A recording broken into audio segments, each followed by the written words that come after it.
जीवंत धरोहर हूं। मेरे पन्नों में इस महान राष्ट्र की आत्मा बसती है और मेरी रचना में शामिल है अनगिनत संघर्ष, असंख्य सपने और एक विलक्षण व्यक्ति का तप। डॉक्टर भीमराव रामजी अंबेडकर।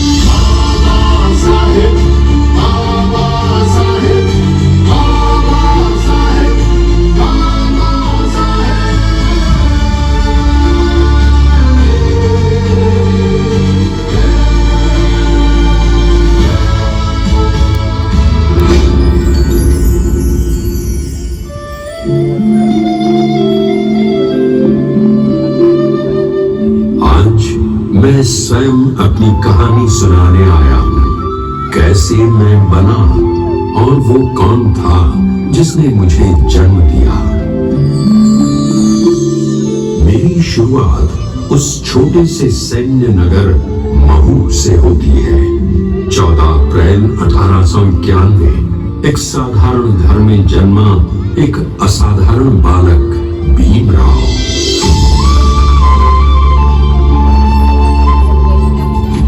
परिस्थितियां कठिन थी, जाति का दंश सर्वव्यापी था, लेकिन उस बालक की आंखों में एक अनोखी चमक थी, ज्ञान की प्यास, आत्मसम्मान की आग।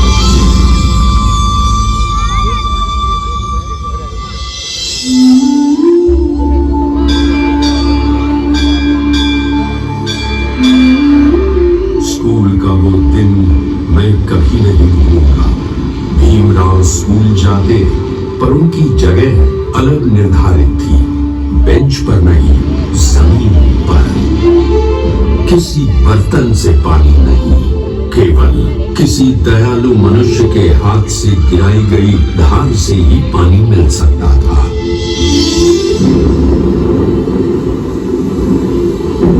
जब बारिश की वजह से स्कूल का सेवक नहीं आया, छोटा भीम प्यासा बैठा रहा। उसकी आंखों में दर्द नहीं, दृढ़ता थी। मैं एक दिन ये दीवारें गिराऊंगा। मैं उन स्मृतियों का साक्षी हूं, क्योंकि इन्हीं दर्दों ने मुझे आकार देने वाले विचारों को जन्म दिया।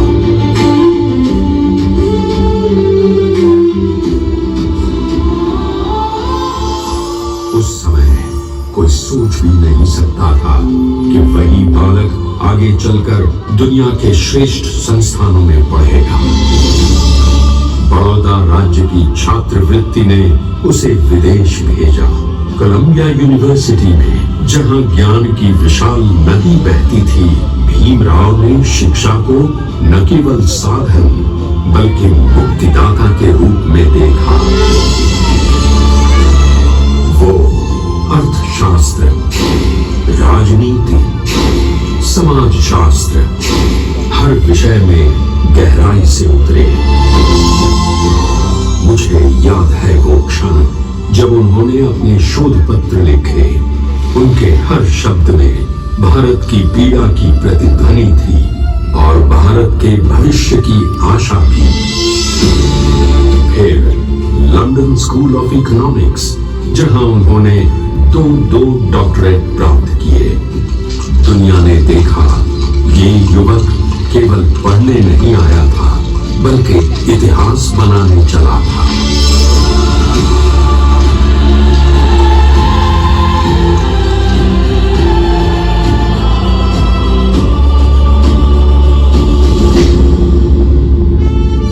जब वो वापस भारत लौटे, दुनिया ने उनका स्वागत प्रशंसा से किया, पर समाज ने नहीं।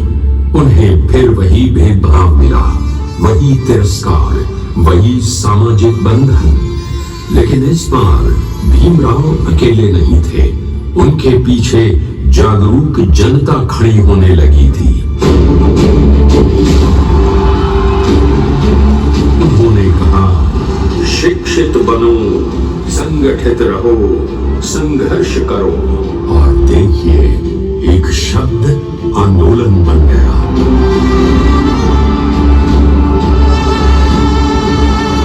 महान सत्य सत्याग्रह, जब पानी पीने का अधिकार भी लड़ाई का कारण बना। उनका आंदोलन कोई क्रोध नहीं था, वो एक सभ्य समाज की पुकार थी। यहीं से मेरे बनने की दिशा तय हो चुकी थी।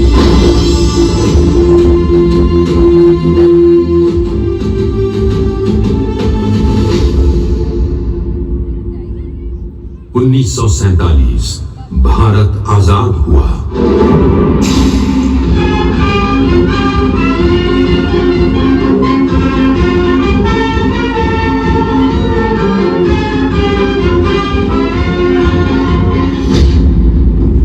देश नया था पर घाव पुराने थे।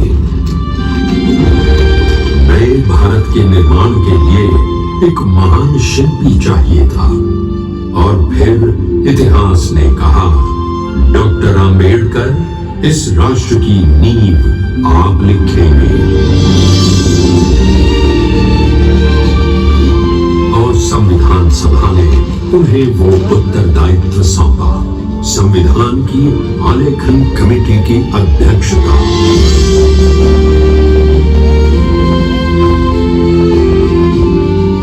संविधान सभा की विशाल बैठकें, लंबी बहसें, दिन रात चलने वाले विचार विमर्श, और मेरे हर पन्ने पर उनके विचारों का प्रकाश उतरता गया। हर अनुच्छेद में न्याय, हर पंक्ति में समानता, हर अध्याय में स्वतंत्रता। उन्होंने मजदूर, महिला, किसान, दलित, अल्पसंख्यक हर उस नागरिक को आवाज दी।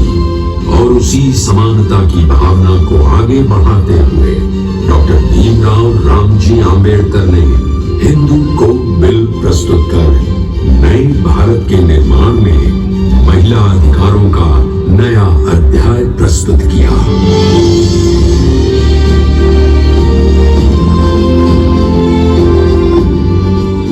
उन्होंने कहा, संविधान केवल वकीलों के लिए दस्तावेज न बने, ये जनता की किताब बने।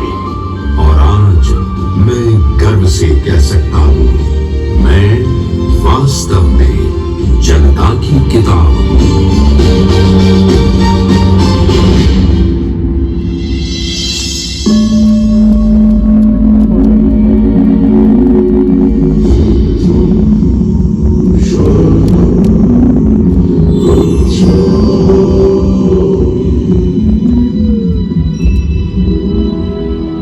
जीवन के अंतिम वर्षों में उन्होंने धम्म को अपनाया, बुद्ध के मार्ग को, जो करुणा, शांति और समानता पर आधारित है। उन्होंने कहा, मैं ऐसे धर्म को नहीं मान सकता जो मनुष्य को मनुष्य न समझे। उनका धम्म, उनकी करुणा मेरे हर मूल्य में बसती है। मैं उनका ही प्रतिबिंब हूं। उनकी भूमिका देश की एकता, अखंडता, महिला समानता, अल्पसंख्यक सुरक्षा आदि में परिलक्षित होती है तथा भारतीय संविधान एवं बौद्ध धर्म की पुनर्स्थापना कर सिद्धता स्थापित करती है।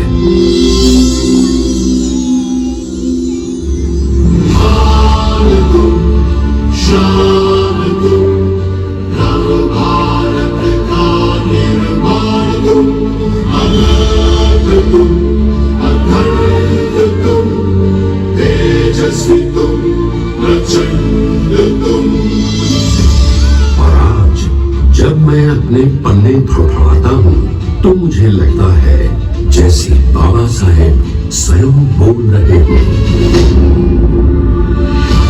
भारत आगे बढ़ो, अज्ञान से ज्ञान की ओर, भेदभाव से समानता की ओर, अंधकार से प्रकाश की ओर। आज मैं भारत का संविधान ये घोषणा करता हूं, मैं केवल कानून नहीं, मैं आंबेडकर का सपना हूं। और वो सपना आज भी इस देश की धड़कन में बसता है। जय भीम, जय संविधान, जय भारत।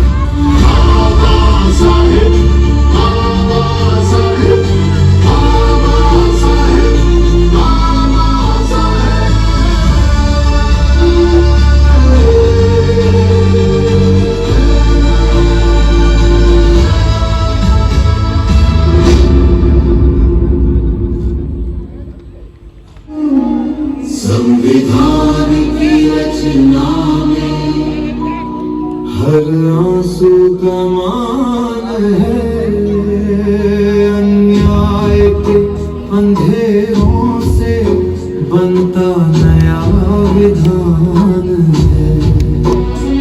हर शब्द में न्याय लिखा, हर पंक्ति में सम्मान है। बाबा साहेब के सपनों का ये जीवित संविधान है। शपथ ये हम दोहराए आज, समानता का अभिमान रहे, हर दिल में एक ही स्वर गूंजे।